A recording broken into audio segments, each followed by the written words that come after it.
저는 시편 137편 1절부터 9절 말씀 중심으로 해서 울었더니 살았습니다.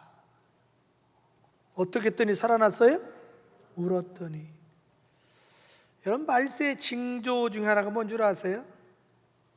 말세가 되면 디모데후서 3장 1절부터 5절까지 보면요, 사람이 무정해져요. 무자비해집니다. 다시 말해서 사랑이 없어지고 인정머리가 없어져요. 눈물이 없어져요. 그래서 예수님께서도 말세를 얘기할 때 마태복음 24장의 마지막 때 되면 사람들 마음에 사랑이 식어진다 이렇게 말을 합니다. 여러분들은 최근에 언제 울어보셨나요? 무엇 때문에 울어보셨나요? 물론 우리가 드라마 보고 울 때 있어요. 전 드라마 보면 솔직히 울어요. 그리고 어머니 생각할 때 제가 울 때가 있어요. 그런데 기도하다가는 많이 안 우는 것 같아요. 그만큼 제 신앙이 무뎌졌다는 얘기예요. 여러분, 성경은요, 눈물을 굉장히 소중히 여깁니다. 성경 66권 보십시오. 울어서 망한 사람은 없습니다. 울다가 용서받고, 울다가 회복되고, 울다가 치유되고, 울다가 능력받고, 울다가 축복받고, 울다가 기적을 체험하고, 언제까지 아멘 하나 봅시다. 울다가 능력받고. 그래서 시편 126편 5절 보니까 눈물을 흘리며 씨를 뿌리는 자는 기쁨으로 단을 거두리로다 그랬거든요. 울고 망하는 사람은 없어요. 본 시편은요, 나라를 잃어버리고 바벨론 포로로 잡혀간 어떤 한 사람이 자기 조국 시온을 생각하면서 눈물 흘리면서 쓴 시입니다. 그래서 1절은 이렇게 시작합니다. 다시 봅니다. 우리가 바벨론의 여러 강변에 앉아서 시온을 기억하며 울었도다. 왜 시온을 생각하며 울었을까요? 도대체 시온을 생각하며 울었다는 말의 의미가 무엇일까요? 첫째로, 나라를 생각하며 울었습니다. 1절에 시온이라는 말이 나오고, 그 다음에 5절에 예루살렘이 나오고, 6절에 예루살렘이 나오고, 7절에 예루살렘이 나오거든요. 시온, 예루살렘, 이걸 통칭 이스라엘을 말합니다. 그러니까 시편 기자는 자기 조국을 생각하면서 울었다라는 겁니다. 도대체 왜 조국을 생각하며 울었을까요? 그건 조국이 멸망했기 때문에 그래요. 조국이 멸망했기 때문에, 자유를 잃어버렸기 때문에 그래요. 자기 나라가 멸망하기 전에는 신앙의 자유가 있었습니다. 여행의 자유가 있었어요. 언론의 자유가 있었어요. 이사 다니는 자유가 있었습니다. 그런데 바벨론 제국에서 나라가 멸망하고 지금 포로로 잡혀왔기 때문에 모든 자유를 상실해버리고 말았습니다. 어느 날 바벨론 제국이 이스라엘을 침략해 왔습니다. 수많은 사람들을 죽였습니다. 그리고 가옥들을 불태워버리고 무너뜨려 버렸습니다. 그리고 많은 사람을 포로로 잡아가는데 마침 짐승을 끌고 갔는데 쇠줄로 손발을 묶었습니다. 바벨론 제국으로 끌어간 후에 여러 지역으로 흩어져 살도록 만들었습니다. 주로 강가에다가 포로 수용소를 만들고 거기서 생활하게 했습니다.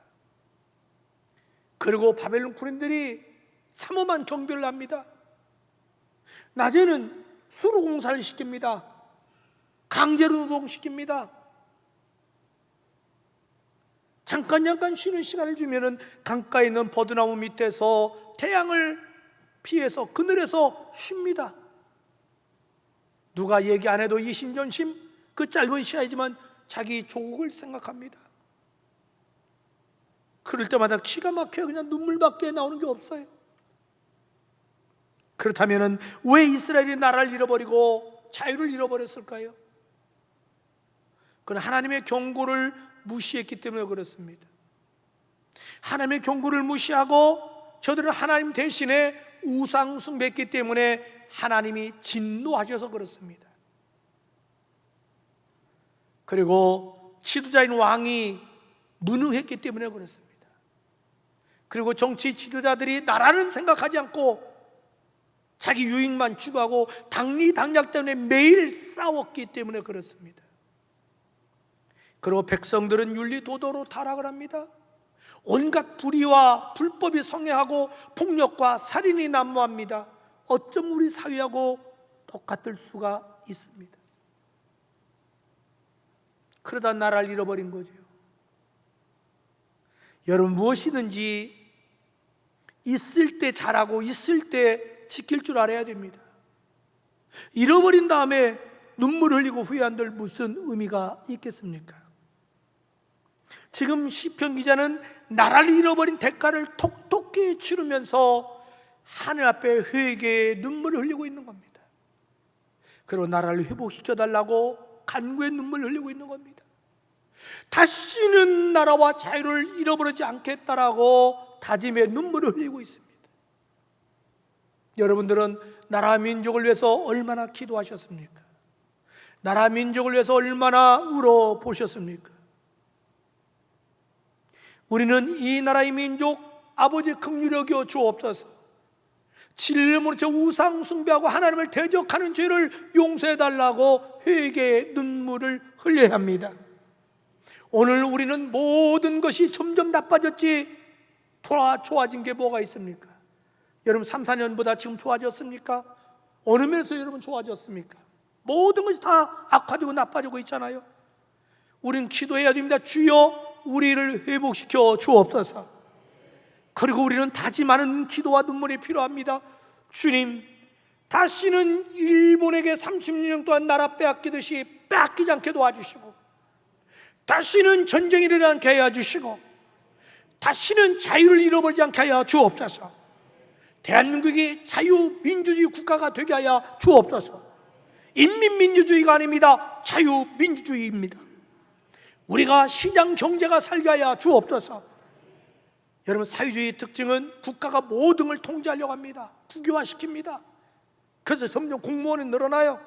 자율이 없어져요. 기업들이. 원래는 자율로 놔두면 다 잘하는 거예요. 그리고 우리는 법치 국가가 세워져야 됩니다. 내로남불이 돼서는 안 됩니다. 법 앞에 만인은 평등해야 됩니다. 그런 나라가 되게 해달라고 결단하면서 다짐하면서 기도하면서 눈물 흘려야 될 줄로 믿습니다. 둘째로 시편 기자는 성전을 생각하며 울었습니다. 여러분, 시온에 뭐가 있나요? 하나님의 성전이 있죠. 저들이 하나님의 성전에서 마음껏 하나님께 제사 지내고 찬양하고 기도하고 성도 안에 교제했거든요. 그런데 바벨론족이 침략해 와서 성전이라고 그대로 놔두겠습니까? 성전을 다 헐어버렸어요. 기가 막힌 건요, 성전에 있는 기물들을 전체 바벨론 제국으로 가져가 버렸어요. 그것도 부족해서 성전을 아예 불태워버리고 무너뜨려 버렸습니다. 그 모습을 생생하게 목도한 사람들이 지금 바벨론의 포로로 잡혀와서 살고 있는 거예요. 막상 포로로 잡혀오니까 예배드릴 처소가 없는 거예요. 예배드릴 시간이 없는 거예요. 예배드릴 자유도 없는 거예요. 그러니까 하염없이 그냥 눈물만 나오는 거예요. 여러분, 왜 이스라엘 백성들이 성전을 잃어버렸다고 생각하십니까? 그건 저들이 평소에 성전을 중시 여기지 않았습니다. 등한히 여겼습니다. 성전은 항상 자기들 곁에 있을 줄 알았어요. 그러나 성전이 항상 있는 게 아닙니다. 성전이 없어질 수도 있지만, 아니면 내가 병들어서 병원에 있으면 성전 가고 싶어도 못 갑니다. 그리고 저들은 예배를 소홀히 여겼습니다. 너무 예배가 많다는 거예요. 종류가 지겹다는 거예요. 그냥 형식적으로 하는 거예요. 더 나가서 악한 왕들은 심지어 하나님의 성전 마당에 우상의 제단 만들었고 우상까지 섬겼습니다. 그러니 하나님이 그냥 놔두겠습니까? 진노하시죠. 여러분, 언제 성전이 성전다운 줄 압니까? 하나님의 뜻대로 살 때 성전이 성전다워지는 거예요. 성전이 성전다울 때 하나님이 함께 하시는 거죠. 성전이 성전답지 못할 때 하나님은 과감하게 성전 버려버립니다. 성경 그렇게 말을 합니다. 요한계시록 2장 5절에 그러므로 어디서 떨어졌는지를 생각하고 회개하여 처음 행위를 가진 첫사랑 신앙의 순수성을 회복해라. 만일 그리하지 아니하고 너 회개하지 아니하면 내가 내게 가서 내 촛대 즉 교회를 그 자리에서 옮기리라. 즉 주님이 떠나가겠다는 거죠. 그럼 어떻게 해야만이 성전이 성전다워질 수 있을까요? 그것은 이 성전이 아버지께 신령과 진정으로 예배드리는 예배당이 되어야 될 줄로 믿습니다. 저희들 어렸을 때는 교회라는 단어도 있지만 예배당이라는 글씨가 많았습니다. 왜? 교회의 기능 중에 가장 핵심이 예배이기 때문에 그렇습니다. 성경은 이렇게 말을 합니다. 요한복음 4장 23절 24절에 아버지께 참되게 예배하는 자들은 영과 진리로 예배할 때가 오나니. 아버지께 참된 예배는 뭐냐? 신령과 진정으로 예배드리라는 거예요. 곧 이때라. 아버지는 이렇게 즉 신령과 진정으로 예배드리는 자를 찾으신다는 거예요. 왜? 만나서 은혜 주시려고. 신령과 진정은 무슨 예배요? 내 마음을 다하고 목숨을 뜻을 다해서 예배 드리는 거예요. 예배에 몰입하고 집중하는 거예요. 눈으로는 다 보는 것 같은데 마음은 다른 데가 있는 사람들도 있다. 그래서 예배 끝나고 오늘 설교 못 들었지 그러면 기억이 못 해요. 반면에 애들은요 장난하는 것도 설교 다 들어요. 물어보면 다 알아요. 이따 나갈 때 물어볼게요. 그래서 시간감과 물질들의 예배에 몰입해야 돼요. 이런 사람을 찾는다는 거예요. 그러면서 성경이 이렇게 말합니다. 하나님은 영이시니 예배하는 자가 신령과 진정으로 즉 성령의 인도함 속에 진실되게 예배 드려라. 여러분, 오늘 코로나 때문에 한국 교회가 너무 예배가 무너졌어요. 심지어 주일 성수도 안 하려고 합니다. 주일 저녁을 아예 나올 생각 안 해요. 수요일 날은 나하고 관계없다고 생각해요. 어쩌다 이렇게 됐는지 모르겠어요. 여러분, 우리는 복받는 짓을 해야 됩니다. 하나님은 예배드린 자 만나주시고 은혜 주시고 축복해 주십니다. 그래서 엘리야가 무너진 제단을 수축하듯이 다시 무너진 예배가 회복되기를 축복합니다. 주일 낮 예배 회복하십시오. 주일 저녁 예배 회복하십시오. 수요 예배 회복하십시오. 그 다음에 어떻게 성전이 성전다울 수 있을까요? 진리의 터와 기둥이 되어야 합니다. 디모데후서 3장 15절은 말합니다. 만일 내가 지체하면 너로 하여금 하나님의 집, 교회를 가리켜 하나님의 집이라고 합니다. 어떻게 행해야 할지를 알게 하려 함이니 이 집은 즉 교회는 살아계신 하나님의 교회요 진리의 기둥과 터다. 교회는 진리의 기둥과 터가 되어야 됩니다. 다시 말해서 말씀 중심이 되어야 됩니다. 교회는 말씀이 살아 움직여야 됩니다. 여러분, 말씀을 계속 읽으십시오. 공부하십시오. 암송하십시오. 여러분, 인류의 역사를, 기독교의 역사 보면 말씀이 왕성할 때는 교회가 왕성해졌습니다. 말씀이 없으면 사상누각입니다. 말씀 있는 교회는 반석 위에다 세운 교회 같지만 말씀이 없는 신앙, 말씀이 없는 개인, 말씀 없는 교회는 사상누각 모래 위에 세운 집과 같습니다. 그래서 우리 교회는 철저히 제자 훈련하자는 거예요. 어떻게 성전이 성전다울 수가 있을까요? 그건 거룩해야 합니다. 우리 하나님이 거룩하기 때문에 교회는 거룩해야 됩니다. 고린도서 3장 16절 이하에 너희가 하나님의 성전인 것과 하나님의 성령이 너희 안에 계신 줄 알지 못하느냐? 누구든지 하나님의 성전을 더럽히면 하나님이 그 사람을 멸하시라. 하나님의 성전은 거룩하니 너희도 거룩할지어다. 여러분, 하나님은 거룩하시다면 하나님이 집인 교회는 거룩해야 될 줄 믿습니다. 술집은 술 냄새가 나는 거고 빵집은 빵 냄새가 나는 거고 교회에서는 하나님의 냄새가 나야 됩니다. 예수님이 성전에 갔을 때에 물건 사고 팔 때 분노하셔서 뒤집어 엎으시면서 왜 하나님의 성전을 강도의 구렬로 만들었냐고 나무라지 않았습니까? 여러분, 교회가 인본주의로 흘러가서는 안 됩니다. 하나의 사교장이 되어서는 안 됩니다. 교회는 교회다워야 됩니다. 그래서 여러분 부탁입니다. 어떤 경우도 교회에서 돈을 목적으로 장사나 사업하지 마십시오. 우리 교회는 지금도 금하고 있지만 부탁있습니다. 앞으로도 그렇게 가야 됩니다. 무슨 기금을 마련한다고 바자회를 하고 기금 마련한다고 무슨 장사하고 그 돈 몇 푼 때문에 교회가 영성을 잃어버리고 인간적으로 흘러가고 그것 때문에 불편해지고 그건 교회다운 모습이 아닙니다. 그 돈 없어도 교회는 살고 운영됩니다. 여러분 교회를 교회답게 만듭시다. 그 다음에 어떻게 성전이 성전다울 수 있을까요? 성령으로 충만해야 합니다. 에베소 5장 18절 이하에 술 취하지 말라. 이는 방탕한 것이 오직 성령으로 뭐예요? 충만함 받으라.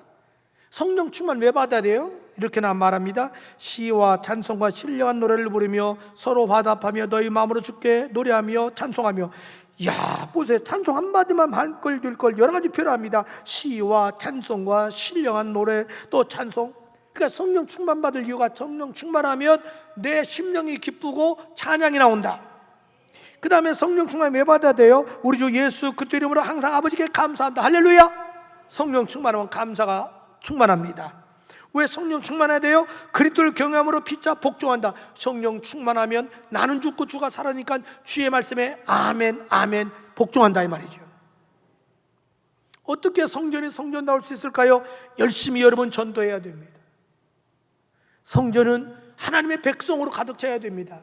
전 여러분이 열심히 전도해서 여러분 가족, 친척, 이웃들 다 구원시켜서 지옥 갈 사람 천국하게 만들고 이 자리가 하나님의 백성들로 차고 넘치기를 주님으로 축복합니다. 죽을 때까지 여러분 전도해야 됩니다. 기독교는 전도에 의해서 이루어졌습니다. 어떻게 성전에 성전 나올 수 있을까요? 그건 만민이 기도하는 집이 되어야 됩니다. 이사야 56장 7절 화상보고 한번 다 같이 읽을까요?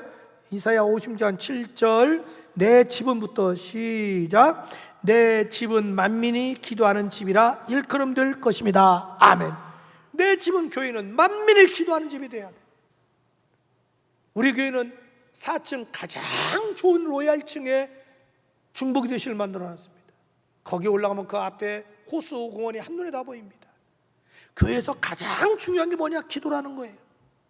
저는 우리 교회 24시간 365일 기도불이 꺼지 않았으면 좋겠어요. 어르신들, 연세 든무신들 뭐 그렇게 집에만 계세요. 따분하고 답답할 텐데 그냥 교회에 오셔서 방 하나씩 차지하고 거기서 주무세요. 공짜로 드릴게. 교회에 기도불이 꺼지면 안 돼요. 새벽에도 나와서 기도하시고. 여러분 성전을 잃어버리고 후회하고 눈물 흘리고 우는 자가 아니라 성전이 있을 때 성전에 나와서 마음껏 주님 앞에 경배와 찬양하는 여러분 되기를 주의 이름으로 축복합니다. 셋째로 왜 시온을 생각하며 울었을까요? 하나님을 생각하고 울었습니다. 저들은요 하나님을 생각하고 울었어요. 여러분 시편 기자가요 제일 하나님께 주소한 게 뭔 줄 아세요? 그건 자유주었을 때 편안할 때 하나님 사랑과 은혜에 보답하지 못하고 그만 교만 떠오르다가 멸망한 겁니다. 그래서 지금 저들은 노을에서 포로로 중노동하면서 잠깐 쉬는 시간에 이구동성 말은 안 해도 이신전생 멋있는 눈물 흘리면서 회개의 눈물 흘리고 감사의 눈물도 흘리고 간구의 눈물도 흘리고 다짐의 눈물도 흘리고 있는 겁니다. 아마 저들이 이렇게 생각했을 거예요. 진즉 우리가 하나님 말씀에 순종했더라면 나라도 잃어버리지 않고 성전도 잃어버리지 않고 신앙도 잃어버리지 않고 예배의 자유도 잃어버리지 않고 풍성하게 살았을 텐데 아마 후회하며 눈물 흘렸을 겁니다. 여러분 후회 안 하는 것보다 후회하는 게 낫지만 후회하기 전에 후회 안 할 짓을 하는 게 더 지혜롭고 현명한 겁니다. 그러면서 저들은 오늘 결심을 했습니다. 그것이 바로 시편 137편 내용입니다. 뭘 결심한 줄 압니까? 다시는 이방인들 앞에서 하나님께만 드려야 될 찬송을 부르지 않겠다. 다시는 하나님께 드려야 될 연주를 이방인 앞에서는 하지 않겠다. 이렇게 결심을 하게 됩니다. 그래서 2절에 그 중에 버드나무에 우리가 우리 수금을 걸었다, 연주하는 악기를 걸었다. 걸었다는 의미가 뭐냐면 다시는 연주하지 않겠다 이 말입니다. 왜냐하면 저들이 포로 잡혀갔잖아요. 군인들이 지키고 있다고 그랬죠. 군인들이 저녁마다 술 파티를 하는 거예요. 그러면 조롱하려고 놀려대려고 마치 일제 36년 동안 위안부 이렇게 못된 짓 했듯이, 야 니들 포로 중에서 노래 잘하는 사람들이 나와, 악기 타는 사람이 나와. 처음에 모르고 나갔지요. 그러더니 술 먹으면서 뭐라면, 야 니들 하나님께 불렀던 노래 있지, 그거 좀 한번 해봐. 니들 하나님께 연주했던 거 그거 우리 앞에서 한번 해봐. 얼마나 기가 막힙니까? 그게 바로 3절 보세요. 이는 우리를 사로잡은 자가 거기서 우리에게 노래를 청하며, 일반 노래가 아니에요. 우리를 황폐하게 하냐. 황폐했다는 게 뭐냐면 우리를 망가뜨린 바벨론 사람들이 기쁨을 청하고 자기들의 기쁨을 위하여 시온의 노래 중 하나, 시온의 노래 중 하나가 뭔지 압니까? 하나님을 찬양했던 노래 한번 해봐, 이런 얘기예요. 마치 여러분들 술집에 사람들이 모여 앉아서 술 파티 하더니 그 연주자니 예수 믿는 사람이 있지, 너 저 교회에서 부르는 찬송가 한번 불러봐. 여기서 한번 교회에서 연주해봐. 세상 얼마나 기가 막힙니까? 얼마나 이게 망령된 짓이에요. 이게 할 짓입니까? 그제서야 뼈저리게 지금 눈물 흘리는 거야. 그러면서 이제 결심합니다. 죽어도 어떤 경우도 하나님께 예배를 드리는 거 외에는 다시는 이방인들 앞에 우리는 노래를 부르거나 악기를 연주하지 않겠다. 그게 바로 5, 6절입니다. 5, 6절 이렇게 말합니다. 예루살렘에 내가 너를 잊을진대 오른손이 그 재주를 잊기라. 만약 우리가 예루살렘 내 족을 잃어버린다면 내 오른손이 이 재주, 악기 타는 거 이거 사라질지어다. 내가 예루살렘 기억하지 않고 예루살렘은 가장 즐거워해야 되는데 그것보다 세상 것 즐거워하는 게 있다면 내 입천장이 붙들어야 돼. 이게 뭐냐면 내가 다시는 내 목소리가 사라질 거다. 이 말이 뭡니까? 좋다.